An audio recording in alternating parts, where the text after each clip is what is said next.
โอ้ป้าเถอะแต่ว่าอันนี้จำเป็นของอเมริกาเลยอุปกรณ์ล่าสัตว์สมัยดั้งเดิม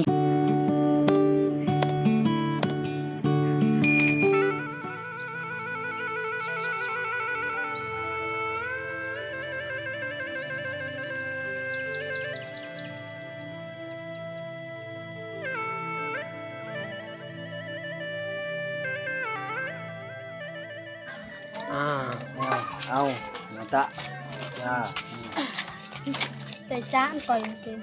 ไอ้เนี่ยมันไปกันหลังเอาอีดวงอย่างมันกันเต็มหลังกันหลังจ้าตุ่นลอยไก่เฮ้ยđừng nhầm cả là cái lời đừng nhầm ra cái lạ lừa được từ cái lạ lừa nên nhầm lia hắn tự ở mà pon này kê đừng nhầm cả lạ nơi cái sang cái đừng nhầm จ้าตัดโดกันนะฮะแฮปไปโลเลยว่ามันเลยเป็นเนี่ยจันนี่กันแฮปว่ามาเรียกมันจันโดนจันเนี่ย thì lạ lừa nó cái sang càng mấy nơi được xưng hờ mình ta càng kể nhưng mà là anh nó lên dồn chỗ lòng cầm bắt đầu tự lăng tần lệch được tên lệch ướt lệch nóโอ้โหตัดแสบลีนะทุกคนเลย chứ mà bậc nhẹ cái nặng kurang นี่มานี่เด้อ lên cái quạt này nó bảo cái gì cũng rả ra lòi nà mà bạn nhà phố nhà con cha nữa nhà phố hai cạnh vợ hay nhau tông cái mỡ của thơ nó biết tận ngay ngay thơ cái mỡ nữa lấy nhẹ dồn thôi tại lên mà rộng ô là hai con cha bao mà dạ chọc cái mót của nó có lấy vào tôi không có lấy vào được bạn đi dùng vào được mày mày chả nó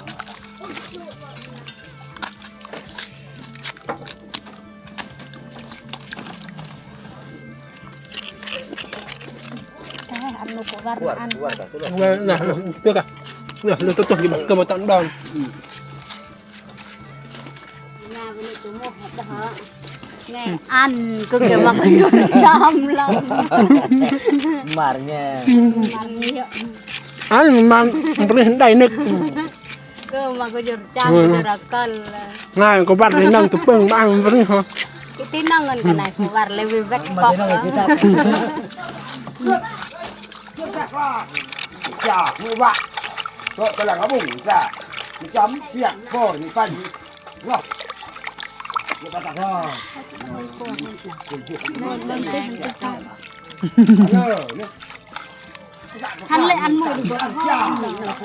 đó là bật lên nó บรรยากาศยามแรงนี่มีชาวบ้านเขาเจ้ากลับแต่ให้ได้เวลาเขาเจ้ากลับแต่ให้เขาเจ้าก็ต้องอ้องพื้นใส่กระพานี่แหละทุกคนอันนี้จะเป็นแกนไม้บงนะเวลาที่เขาเจ้าเฮ็ดแล้วนะมาขูดแล้วกะแกนนี่เขาจะเอาไว้ได้เพื่อจะเฮ็ดพื้นนะทุกคนนี่พื้นนี่เขาเจ้ากลับไปไว้ตารางเฮือนได้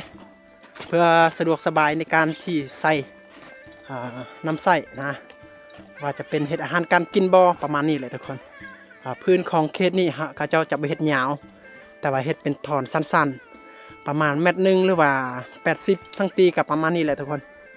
นี่โอ้เราตะกรุมลังอุ่นเนาะอ๋อนี่มีแต่แกนไม้บงเลยแหละทุกคน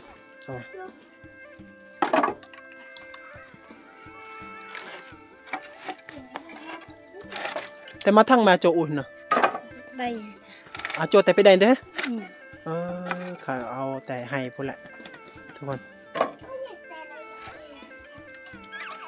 เป็นบรรยากาศตอนเย็นได้ประมาณ5 โมงแรงเวลาที่เราอัปเดตคลิปเราจะได้เห็นชาวบ้านกับแต่ส่วนนะทุกคนให้ส่วนของชาวบ้านกับพูนเขาเจ้าเฮ็ดให้ส่วนกับตามภูตามผานี่แหละทุกคนนี่เห็นปะบรรยากาศตอนเย็นๆเขาก็จะได้ยินเสียงนกนะภาคนี้จะเป็นส่วนที่ต้นไม้สามารถกินหมากได้เลยทุกคนอันนี้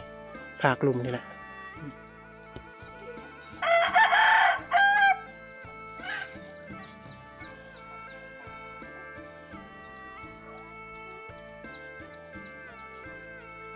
มันตะนกอ่ะ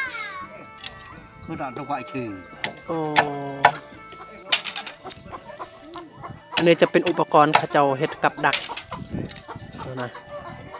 กับดักที่จับหนูนะจับสัตว์ป่าได้นะอันนี้จะเป็นวิถีชีวิตชาวบ้านในเขตนี้ได้แล้วก็เจ้าทำมาหากินกับดักของเขาเจ้าก็ไม่ก็จะมีหลายสิ่งหลายอย่างเลยทุกคนเอาอื่นโดนเซฟเป็นรถเดียวประมาณนะ 8 โล 8 โลลองคือต่อ ตามภาษาเอิ้นว่าซิงตามภาษาเขาเอิ้นว่าซิงนะทุกคนแต่ว่าเฮ็ดได้กะประมาณนี้3 หน่วยนะ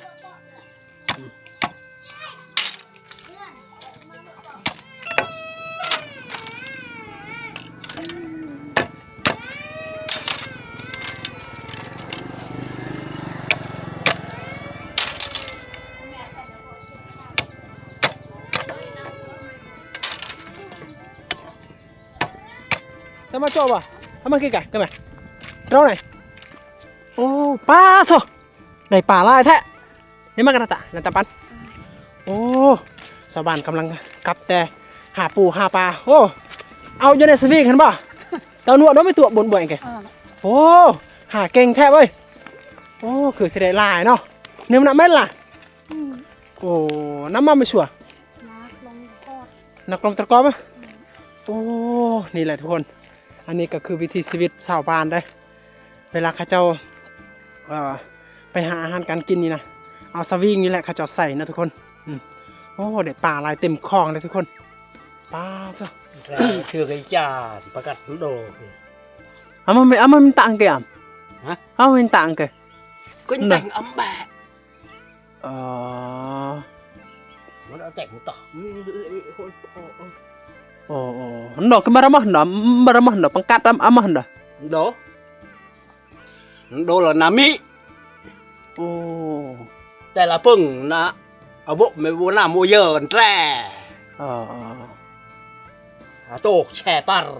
tự tiền là pừng tịch cái bồn dù đồ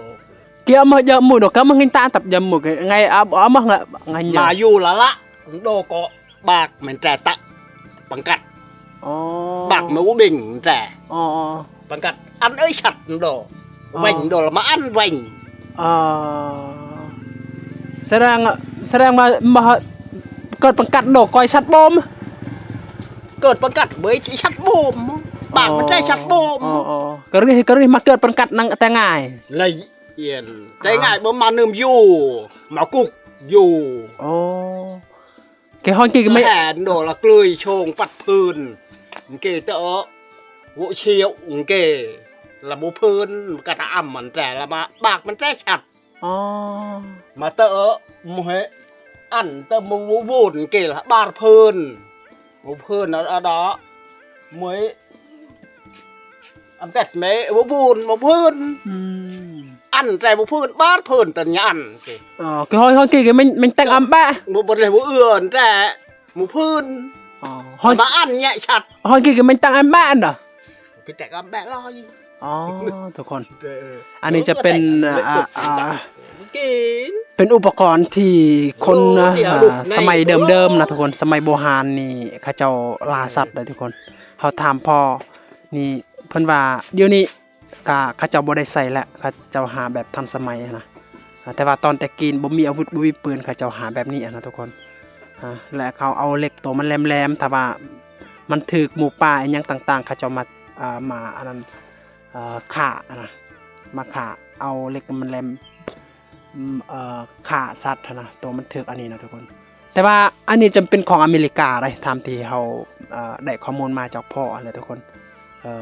ตอนสมัยสงครามและตกจาก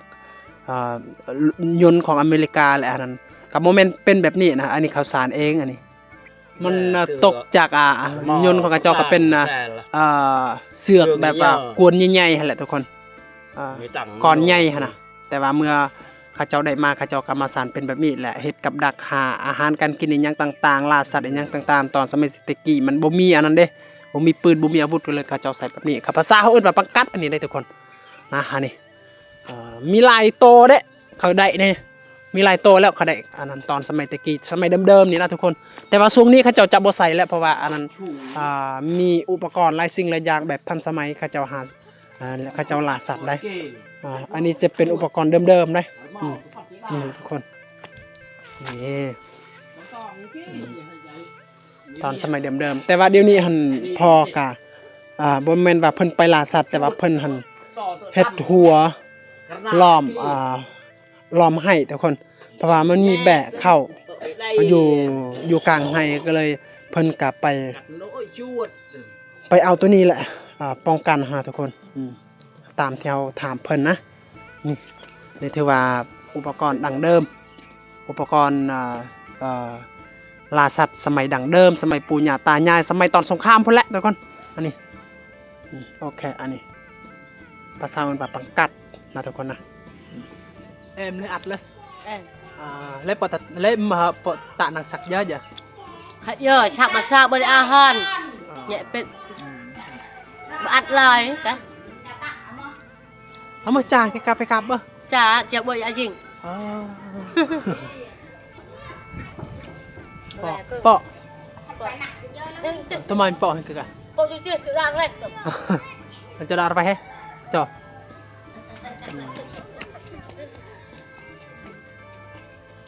ตัวปะไปได้โอ้กว่าจีจานจ่อไม่ถ่ายบ้างสุดว่าเกลียดกว่าจีจานจ่อไปแต่เช้าเลยเนาะอันนี้ก็คือวิถีชีวิตชาวบ้านยามเช้าทุกคนบางคนกะเขาจะไปให้ไปส่วนยังว่าทันกินข้าวได้เขาจะไปแต่เช้าทุกคนบรรยากาศมื้อนี้บรรยากาศแห้งแล้งบ่แม่นบรรยากาศฝนตกทุกคนฝ่าหลังฝนได้มื้อนี้ฮะนี่ท้องฟ้ามืดครึ้มเดี๋ยวนี้ชาวบ้านเขาเจ้ากะเริ่มดีใจอันนึงกะได้นำกินอันที่สองกะผลปลูกงอกงามมาบังนี่จะเป็นห้วยปานีห้วยปานีนี่เป็นห้วยหนึ่งที่ไปติดจอดกับเสโปนแต่ว่าเป็นห้วยกาที่ว่าใหญ่นะใหญ่คือกันสามารถมีปลาหลายแต่ว่าช่วงนี้กามันแห้งแรงหลายเฮ็ดให้ห้วยปานีนี่บกแห้งทุกคนแต่ว่าเดี๋ยวนี้หากะฝนตกประมาณ4-5 มื้อนี้ก็เริ่มจะมีน้ำอีกทุกคนชาวบ้านก็เริ่มดีใจนะข้าเจ้าก็ดีใจเพราะว่าผลปลูกเกิดขึ้นมาและนำกินข้าเจ้าก็ได้อีกนะตอนนี้แมนอยู่ที่บ้านพินทุกคนนะตอนนี้ได้